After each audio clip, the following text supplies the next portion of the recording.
चलिए दोस्तों, मैं सुमित अवस्थी आज आपके सामने फिर से हाजिर हूँ।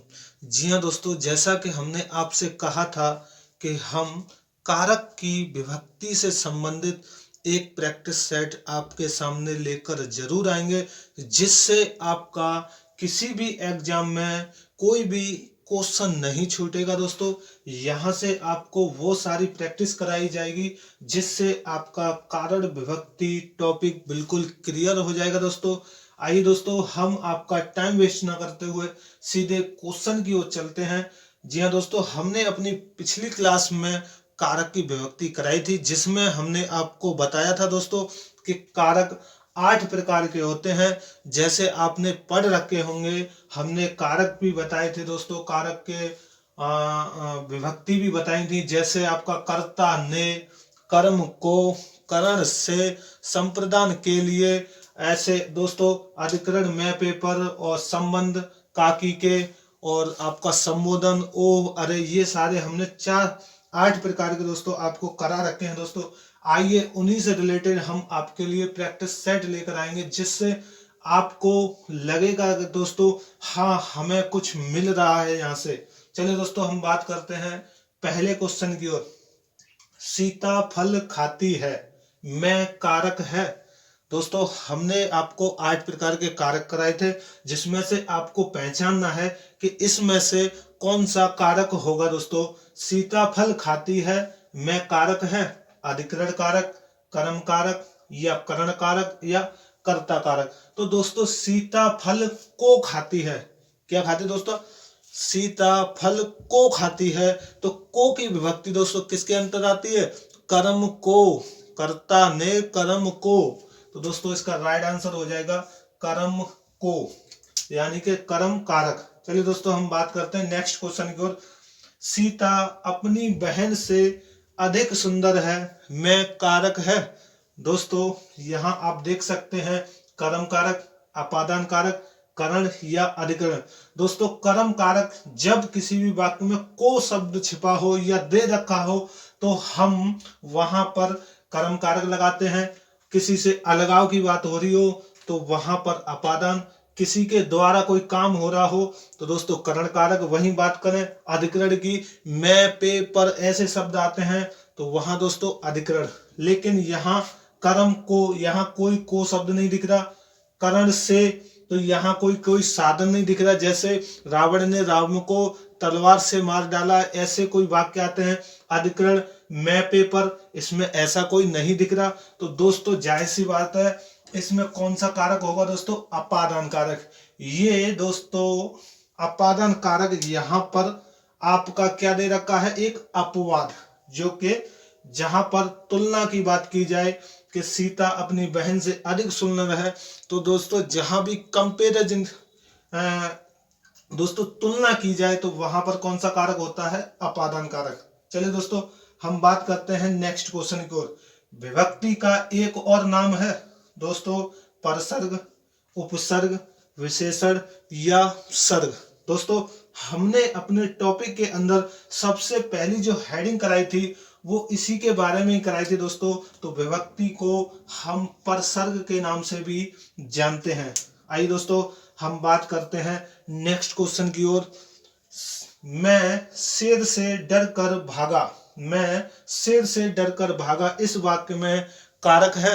दोस्तों अच्छे से आप देख सकते हैं, हमने आपको 8 प्रकार के कारक पढ़ाए थे, उन्हीं से संबंधित आज हम आपसे प्रैक्टिस सेट कराने जा रहे हैं, जिससे आपको लगेगा कि दोस्तों हाँ, हमें कुछ सीखने को मिल रहा है। आइए दोस्तों बात करते हैं करण कारक या संप्रदान या अपादान या अधिकरण। दोस्तों मैं शेर से डरकर भागा, यानी कि मैं शेर से डरकर भागा, यानी वहां से अलग हुआ, अलगाव की बात आ रही है। दोस्तों जहां पर अलग होने की बात की जाए तो वहां पर हमने आपको बहुत अच्छे से बताया दोस्तों कौन सा कारक होता है? अपादान कारक। दोस्तों इसमें मैं, पे, पर नहीं है तो अधिकरण हो जाता। अगर संप्रदान के लिए, जैसे सीता के लिए रसोई घर, रसोई के लिए घर, ऐसे शब्द आते हैं। तो संप्रदान करण से, जैसे रावण ने राम को मारा या तलवार से मारा दोस्तों, या मैं साइकिल से बाजार जाता हूं, तो मैं किससे बाजार जाता हूं? साइकिल से। जहां कोई भी कारण होता है वहां करण कारक होता है, इसलिए दोस्तों यहाँ पर अलगाव की बात हो रही है, तो कौन सा कारक होगा? अपादान कारक। आइए दोस्तों हम बात करते हैं नेक्स्ट क्वेश्चन की ओर। चलिए दोस्तों, नेक्स्ट क्वेश्चन ये रहा आपके सामने। जी हाँ दोस्तों, आप देख सकते हैं दोस्तों, संबोधन कारक की विभक्ति है। बताइए दोस्तों क्या होगा? संबोधन कारक की विभक्ति है। तो आपको हमने बहुत अच्छे से पढ़ा रखे हैं, हे, अरे, या मैं, पे, पर, या ने, ये काकी, रे। चलिए दोस्तों, तो संबोधन कारक की विभक्ति जो होती है दोस्तों, हे, अरे, ओह, ऐसे वर्ड आते हैं दोस्तों, तो वो किसके अंतर्गत आते हैं दोस्तों? संबोधन। यानी संबोधन किसी को पुकारने के लिए जो वर्ड यूज किए जाते हैं, हे बालको इधर आओ, हे प्रभु रक्षा करो, यानी किसी को संबोधित किया जाता है, वहां पर हमारे क्या कारक होता है दोस्तों? हे, अरे, ऐसे वर्ड जो आते हैं किसके अंतर्गत आते हैं? संबोधन। वहीं बात करें मैं, पे, पर, ये किसके अंतर्गत आते हैं दोस्तों? अधिकरण। अगर वाक्य में दे रखा होता मैं, पे, पर, तो वहां कौन सा कारक हो जाता? अधिकरण कारक। वहीं बात करें ने, तो दोस्तों कौन सा कारक होता? कर्ता ने। तो कौन सा कारक होता? कर्ता कारक। वहीं बात करें का, की, रे, तो यहां पर आपका कौन सा कारक होगा दोस्तों? संबंध कारक। आइए दोस्तों बात करते हैं नेक्स्ट क्वेश्चन के बारे में। केतली में पानी बचा है, मैं कारक है। दोस्तों मैंने अभी आपको बताया था, जहां पर मैं, पे, पर ऐसे वर्ड आते हैं तो वहां कौन सा कारक होता है दोस्तों? अधिकरण कारक। तो पानी किस में बचा है दोस्तों? केतली में पानी बचा है, तो वहां किसकी बात की जा रही है? अधिकरण कारक की। कर्ता ने वर्ड आता तो कर्ता कारक। कर्म को वर्ड आता तो कर्म कारक। संबंध काकी के, दादी रे, नानी ने, ऐसे शब्द आते तो संबंध कारक हो जाता। चलिए दोस्तों बात करते हैं नेक्स्ट क्वेश्चन की ओर। हे प्रभु रक्षा करो, मैं कारक है। दोस्तों दे रखा है संबोधन, कर्म, करण या संबंध। तो अभी हमने दोस्तों आपको बताया था, जहां कहीं किसी को संबोधित किया जाए या हे, अरे, ओह ऐसे वर्ड आए, तो वहां पर दोस्तों कौन सा कारक होता है दोस्तों? संबोधन कारक। किसी को बुलाने के लिए या किसी को पुकारने के लिए दोस्तों ये वर्ड यूज किए जाते हैं, वहां कौन सा कारक होता है? संबोधन कारक। दोस्तों बात करते हैं नेक्स्ट क्वेश्चन की ओर। कर्ता का क्या अर्थ होता है? दोस्तों अच्छे से पढ़िए, कर्ता का क्या अर्थ होता है? सही विकल्प पहचानिए। दोस्तों जो संबंध जोड़े वह कर्ता कहलाता है, जो कार्य करे वो कर्ता कहलाता है, जिसका काम हो वो कर्ता कहलाता है, या जिसमें काम हो वो कर्ता कहलाता है। तो दोस्तों कर्ता वही होता है जो कर्ता धर्ता जिसे हम बोलते हैं, जो किसी की देख रेख रखे या किसी का काम करे, वो स्वयं काम करे, उसे क्या बोलते हैं दोस्तों? कर्ता। जो कार्य करे वही क्या होता है दोस्तों? कर्ता। चलिए दोस्तों नेक्स्ट क्वेश्चन ये रहा आपके सामने, 10वां क्वेश्चन। किस वाक्य में करण कारक का प्रयोग किया गया है? दोस्तों जब हमने दोस्तों आपको कारण की विभक्ति कराई थी, तो दोस्तों हमने आपको बताया था कि करण से या के द्वारा। तो आप देख सकते हैं दोस्तों, बालक पुस्तक पढ़ रहे हैं, इसमें कोई से वर्ड नहीं आ रहा है।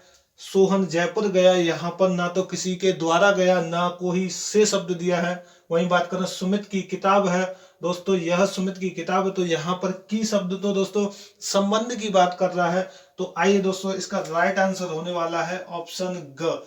हम आंख से देखते हैं दोस्तों, हम आंख के द्वारा देखते हैं, तो ये हमारा क्या होगा दोस्तों? करण कारक होगा। इस वाक्य में हमारा करण कारक छिपा है दोस्तों। चलिए दोस्तों हम बात करते हैं नेक्स्ट क्वेश्चन की ओर। वह कुल्हाड़ी से लकड़ी काटता है, वाक्य में कौन सा? तो दोस्तों अभी आपको बताया है, कुल्हाड़ी से या के द्वारा, कुल्हाड़ी के द्वारा कोई चीज काटता है, तो वहां दोस्तों कौन सा कारक होता है? करण कारक। आइए दोस्तों बात करते हैं नेक्स्ट क्वेश्चन की ओर। संप्रदान कारक किस वाक्य में है? दोस्तों बहुत अच्छे से आपको एग्जाम्पल दिख रहे हैं। बच्चों के लिए मिठाई लाओ, हाथ से घड़ी गिर गई, हिमालय से नदी निकलती है और पेड़ से फल गिरा। तो दोस्तों इसमें संप्रदान की विभक्ति क्या होती है दोस्तों? के लिए, बच्चों के लिए, या फिर दोस्तों हमने बताया रसोई घर, रसोई के लिए घर। तो इसमें दोस्तों संप्रदान किसके, इसकी विभक्ति क्या होती है? के लिए।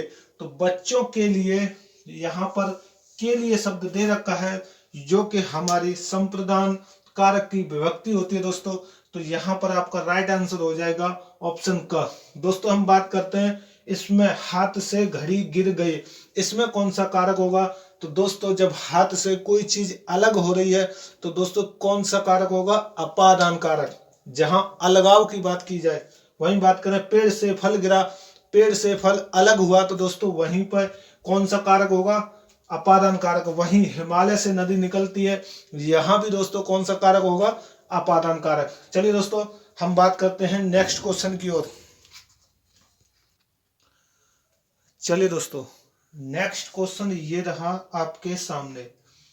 हम बात करते हैं दोस्तों 13 क्वेश्चन की ओर। उसने उसे छल से पराजित किया। दोस्तों उसने उसे छल से पराजित किया। मैं, छल से में कौन सा कारक है? दोस्तों छल से में, इस छल से जो काम किया गया है इसमें कौन सा कारक है? दोस्तों हमने आपको बहुत अच्छे से बताया, जहां पर से के द्वारा, तो वहां कौन सा दोस्तों होता है कारक? करण कारक। क्या होता है दोस्तों? करण कारक। चलिए दोस्तों हम बात करते हैं नेक्स्ट क्वेश्चन की ओर। कौन सा वाक्य संबंध कारक का है? दोस्तों दे रखा है बिल्ली छत से कूदी, पेड़ से पत्ता गिरा, मेरी किताब खो गई, और नेक्स्ट को और लास्ट ऑप्शन है बालक रोते रोते सो गया। तो दोस्तों इसमें संबंध की बात की जा रही है। तो यहाँ बिल्ली छत से कूदी यानी बिल्ली छत से अलग हुई, तो वहां पर तो दोस्तों क्या होगा? अपादान होगा। पेड़ से पत्ता गिरा, यहां भी अपादान होगा। यहां पर दोस्तों कोई कारक नहीं दिया, लेकिन मेरी किताब खो गई, यहां पर मेरा संबंध था मेरी उस किताब से। तो यहां पर संबंध की बात की जाए दोस्तों तो राइट आंसर हो जाएगा ऑप्शन ग। चलिए दोस्तों हम बात करते हैं नेक्स्ट क्वेश्चन की ओर। सुमित दिल्ली से कोलकाता जा रहा है, वाक्य में कारक है। तो दोस्तों आपको बहुत अच्छे से दिख रहा है, जब कोई भी व्यक्ति किसी भी शहर को छोड़कर उससे अलग हो रहा है, उससे छोड़कर जहां कहीं भी जाए उससे अलग होता है, तो दोस्तों वहां पर कौन सा कारक आता है? अपादान कारक। जहां पर अलगाव की बात की जाए वहां पर क्या आता है दोस्तों? अपादान कारक। आइए दोस्तों हम बात करते हैं नेक्स्ट क्वेश्चन की ओर। चलिए दोस्तों नेक्स्ट क्वेश्चन ये रहा आपके सामने। आइए दोस्तों हम बात करते हैं रोहन ने हॉकी खेली, मैं सही कर्ता कारक है दोस्तों। क्या है? रोहन ने खेली या हॉकी, सही कर्ता कारक की बात हो रही है दोस्तों। तो किसने खेली? रोहन ने। तो दोस्तों यहाँ पर कर्ता कौन है? हमारा रोहन। कर्ता धर्ता जिसे हम बोलते हैं दोस्तों, वो क्या होता है? हमारा रोहन कहलाया जाएगा यहाँ पर सही कर्ता कारक। चलिए दोस्तों बात करते हैं हम नेक्स्ट क्वेश्चन की ओर। राम ने रावण को मारा, वाक्य में कारक है। दोस्तों जहां पर को शब्द की विभक्ति आ जाए तो वहां पर कौन सा कारक होता है दोस्तों? कर्ता ने कर्म को। तो वहां पर दोस्तों कौन सा कारक आ जाएगा? कर्म कारक। चलिए दोस्तों हम बात करते हैं नेक्स्ट क्वेश्चन की ओर। किस वाक्य में कर्म कारक नहीं है? जी हाँ दोस्तों, माँ बच्चे को सुलाती है, ग्वाला गाय चराता है, राजा ने ब्राह्मण को मारा, वहीं बात करें बच्चा रोते रोते सो गया। आप अच्छे से देख सकते हैं हमारे चारों ऑप्शन को। चलिए दोस्तों हम बात करेंगे तो इसका राइट आंसर हो जाएगा दोस्तों बच्चा रोते रोते सो गया। इस वाक्य में आपका कर्म कारक नहीं है, लेकिन माँ बच्चे को, कर्म को दोस्तों, कर्म को, ये को शब्द की विभक्ति किसके अंतर्गत आती है? कर्म के कारण। वही ग्वाला गाय को चराता है दोस्तों, यहाँ को छिपा हुआ है आपका। राजा ने ब्राह्मण को मारा, किसको मारा? ब्राह्मण को। तो इन तीनों में दोस्तों हमारा कर्म कारक दे रखा है, लेकिन इसमें नहीं दे रखा। चलिए दोस्तों, हम अपने टॉपिक को यहीं स्टॉप करना चाहेंगे।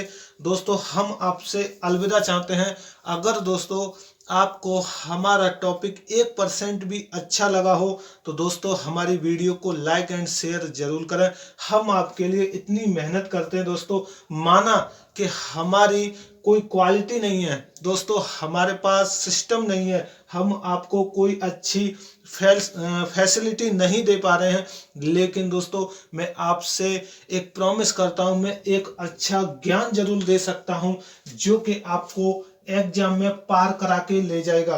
दोस्तों कोई अच्छी क्वालिटी किसी के काम नहीं आती, केवल ज्ञान ही उस बंदे के काम आता है जो हम यहाँ से सीखते हैं। माना हमारी फैसिलिटी बहुत ही वीक है, इसकी वजह से हम आपको वॉइस क्लियर नहीं दे पा रहे हैं और वीडियो की क्वालिटी क्लियर नहीं दे पा रहे हैं, लेकिन दोस्तों हम आपको ज्ञान बहुत ही अच्छा दे रहे हैं जिससे आपको किसी भी एग्जाम में कोई दिक्कत नहीं होगी। चलिए दोस्तों, मैं आपसे अलविदा चाहता हूँ। जय हिंद दोस्तों।